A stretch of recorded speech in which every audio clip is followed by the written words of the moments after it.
the inheritance meeting was supposed to be simple. My brother walked in confident, polished, already talking about his future as if it were guaranteed. When the lawyer asked who would inherit the 9 properties, Daniel didn't hesitate. He claimed all of them right in front of our parents, and everyone nodded like it made perfect sense. No one looked at me. No one asked a question. I stayed quiet, letting the moment stretch just long enough to feel final. What they didn't know was that this meeting wasn't about dividing property at all. It was about discovering who had actually owned it for years and who never bothered to check. The inheritance meeting was scheduled for 10 sharp, but by the time I arrived, everyone was already seated as if the outcome had been decided before I walked through the door. The conference room belonged to a mid-sized law firm downtown. All glass walls and polished wood, the kind of place meant to look impartial while quietly favoring confidence. My older brother, Daniel Mercer, sat at the head of the table. He always chose the center seat. It suited him. Confident posture, tailored jacket, one arm draped casually over the chair beside him, like he already owned everything in the room. Our parents, Richard and Elaine Mercer, sat close to him, angled inward. My Aunt Margaret flipped through a folder she hadn't read. The attorney, Mr. Collins, adjusted his glasses and cleared his throat. I took the last empty chair near the door. "Let's begin," Mr. Collins said. "We're here to discuss the distribution of the late Harold Mercer's real estate holdings." Daniel didn't wait. "As everyone knows," he said, standing slightly, "I've been handling Uncle Harold's properties for years, managing tenants, maintenance, taxes, everything. There are 9 properties in total, and it only makes sense that they stay under one person's control." My mother nodded immediately. Daniel's always taken responsibility. My father didn't speak, but he didn't object either. I felt eyes turn toward me briefly. Not to ask my opinion. Just to measure whether I would cause a problem. Daniel smiled, not unkindly, just certain. "We all agree, right?" I folded my hands in my lap and said nothing. They mistook my silence for acceptance. What they didn't understand, what none of them had bothered to check, was that this meeting wasn't about deciding ownership. It was about revealing it. I had spent most of my life learning how to disappear in rooms like that one. Growing up, Daniel was the story my family loved to tell. He was decisive, outspoken, always going places. Teachers praised his confidence. Relatives repeated his plans as if they were guarantees.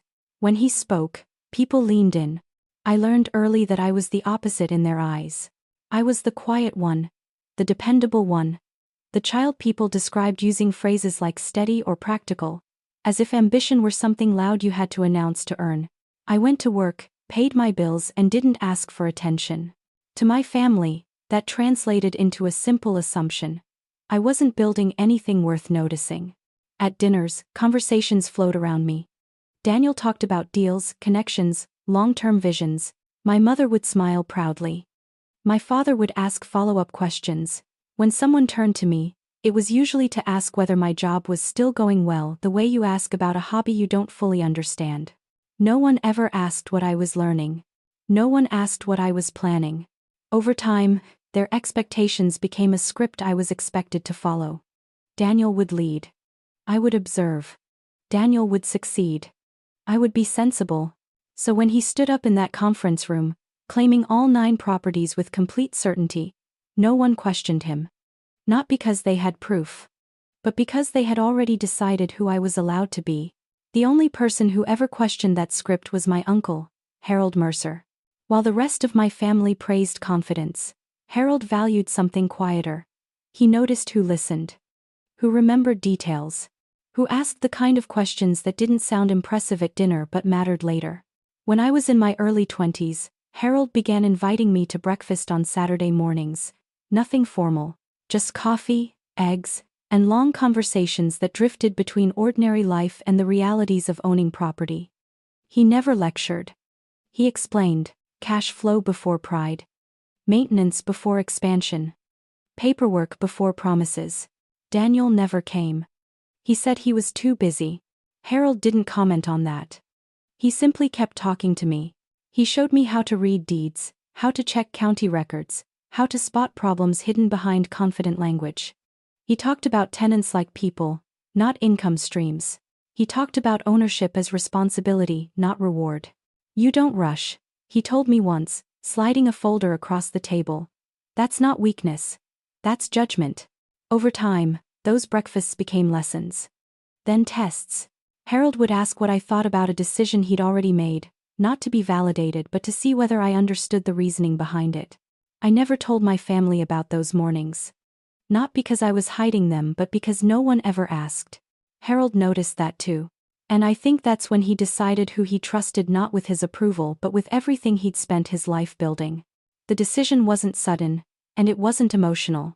A little over 7 years before the inheritance meeting, Uncle Harold asked me to come by his house on a weekday afternoon. He looked the same as always, calm, precise, but there was a finality in the way he organized the papers on his dining table. I don't want this tied up in arguments, he said. Or assumptions. Inside the folders were deeds. Not copies. Originals. 9 properties, each listed clearly, each prepared for transfer. He had already spoken to an attorney. The paperwork had been reviewed, notarized, and structured to take effect immediately once filed. This isn't about inheritance, Harold told me. It's about stewardship. I remember my hands shaking as I turned the pages. I told him my family would never understand, that Daniel would be furious, that it would change everything. Harold shook his head. It doesn't change anything. It just makes the truth visible. The transfers were filed that same month. Quietly. Legally. Recorded in public county records that anyone could have checked at any time. No announcements were made. No explanations given. Harold asked for only one thing in return: silence. Let things play out, he said. People reveal who they are when they think no one's watching. When Harold passed away years later, nothing about the properties appeared different on the surface. Daniel stepped forward. The family leaned in his direction. Everyone assumed the assets were still waiting to be distributed. And I let them. Not out of fear but because ownership doesn't require permission and truth doesn't need to be rushed. For years after Uncle Harold passed, nothing changed on the surface, and that was the point. Daniel stepped easily into the role everyone expected of him. He talked about the properties as if they were already his, explaining renovations, rent increases, long-term plans.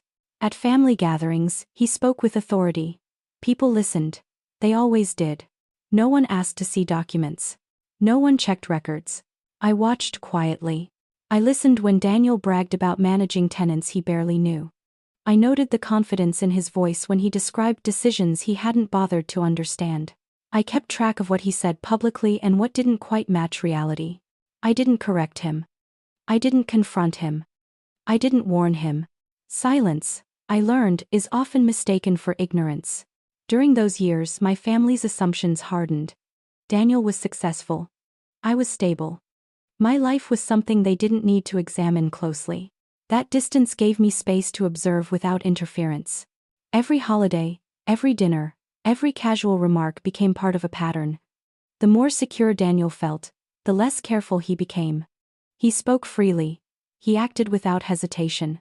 He never once questioned whether his confidence rested on anything solid.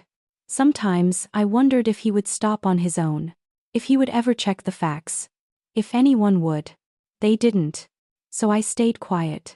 Not because I lacked a voice but because I was waiting for the moment when truth would matter more than volume and assumptions would finally meet documentation. The room felt settled in its certainty. Daniel had finished speaking. My mother was already reaching for her pen, and Mr. Collins began arranging the documents as if the only thing left was a formality. The decision hovered in the air, comfortable, unquestioned. That's when I finally spoke. Before anything is signed, I said, my voice steady, surprising even myself, I'd like to ask one question. Daniel turned toward me, smiling faintly. Not amused. More indulgent. The way you look at someone who's about to object out of habit, not substance. Go ahead, he said. Let's keep this moving. Indecisive. I looked past him, directly at my father. Has anyone here actually checked who currently holds the titles to the 9 properties? The smile on Daniel's face tightened. My mother frowned. Of course they're part of the estate, she said. Why wouldn't they be? I'm not asking what we assume, I replied. I'm asking what's on record. Silence settled in, heavier than before. Mr. Collins paused, his hand hovering over a stack of papers. Property ownership is public information, he said slowly. If there's a concern, we can verify it. Daniel laughed once, sharply. This is unnecessary. I've been managing them for years. I nodded. I know. Something in my tone made Mr. Collins turn toward his laptop. The screen lit up, keys clicking softly as he accessed the county database. No one spoke. Daniel leaned back in his chair, arms crossed, still confident but no longer relaxed. My mother's pen rested unused on the table. My father stared at the screen, as if seeing it for the first time. I folded my hands and waited. This was the moment where assumptions stopped doing the work and facts began. The clicking of the keyboard sounded unnaturally loud in the quiet room. Mr. Collins adjusted his glasses and leaned closer to the screen. His expression changed not dramatically but enough. The kind of shift that happens when expectation collides with record. Well, he said slowly, this is unexpected. After Ado, Daniel straightened. What do you mean, unexpected? Mr. Collins turned the laptop slightly so everyone could see. The first property appeared: address, parcel number, filing date, then the owner's name, Emily Mercer. My name. My mother leaned forward, squinting. That must be a mistake, she said quickly. There are 9 properties. Mr. Collins nodded once and clicked again. The second property appeared: owner, Emily Mercer. Filed years ago. Then the third. And the fourth. Each click felt like a measured strike. Calm. Precise. Unavoidable. Daniel stood abruptly. This doesn't make sense. Those were Uncle Harold's. They were never. He stopped, staring at the dates. Filing years before Harold's death. All properly recorded. Mr. Collins cleared his throat. All 9 properties were transferred individually. Same owner. Same filing period. All legally recorded. The room felt smaller, tighter, as if the walls had shifted inward. My father's face drained of color. You've owned them, all this time? Yes, I said. For years. Daniel's confidence collapsed into confusion. You're saying I've been managing my properties? I finished calmly. The word landed hard. Mr. Collins closed the laptop partway, as if to give the moment gravity. Legally speaking, he said, choosing each word carefully, there is nothing here to distribute. These properties are not part of the estate. No one spoke. My mother's hand covered her mouth. My aunt stared at the table. Daniel looked at me like he was seeing a stranger. I hadn't raised my voice.